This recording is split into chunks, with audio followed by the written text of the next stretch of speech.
Cells are the building blocks of an Excel spreadsheet, the little rectangles where different columns and rows intersect. You will need to know how to work with these cells in order to organize, calculate, and analyze the contents of your spreadsheet. To select a cell, just click. You can even use the arrow keys on your keyboard to navigate to different cells instead of clicking with your mouse.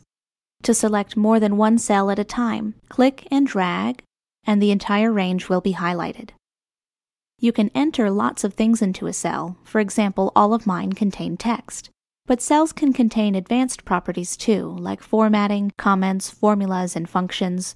We'll take a look at those in another series of lessons. Right now, I'd like to show you the basics while we work on filling out this list for an office Christmas party. Let's start with inserting content into a cell.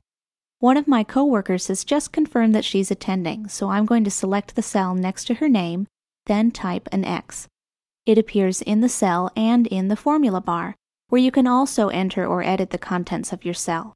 I'm going to go ahead and change this to a capital X so it's consistent with the rest of the list. Now for the next person. Whoops, looks like I made a mistake. This person is on the list twice, here and here. I'm just going to delete the contents of the extra row by finding the clear command on the ribbon, the one with the little eraser, then choosing Clear Contents. You can also use the backspace or delete keys on your keyboard. So let's take a look at what that did. It cleared the contents, but the row is still there. That's okay. If you want to delete the cells altogether, all you have to do is click the Delete command instead. That actually removes the cells from the spreadsheet, causing the cells underneath to shift up and fill in the gap.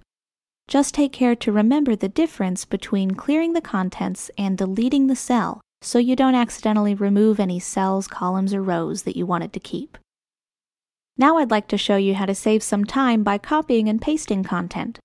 I need to mark the rest of the people who are bringing a guest, so I'm going to select any one of these cells that contains an X. Then I'm going to click Copy, select the cells where I want the X to go, then Paste. To access more paste options, open the drop-down menu here. These commands will be more useful to advanced users who are working with cells that contain formulas or formatting.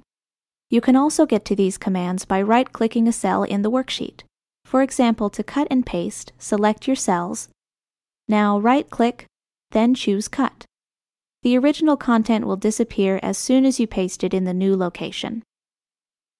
There's also the drag and drop technique for moving cells from one place to another. To drag and drop, first select your cells, for example, this column that's too far off to the right. Then place your cursor on an outside edge where it will change to a pointer. Now click, hold, and drag the cells where you want them to go. There, that's much better. To mark the rest of the people who are going to attend, I'm going to use one of my favorite techniques, filling in cells with the fill handle.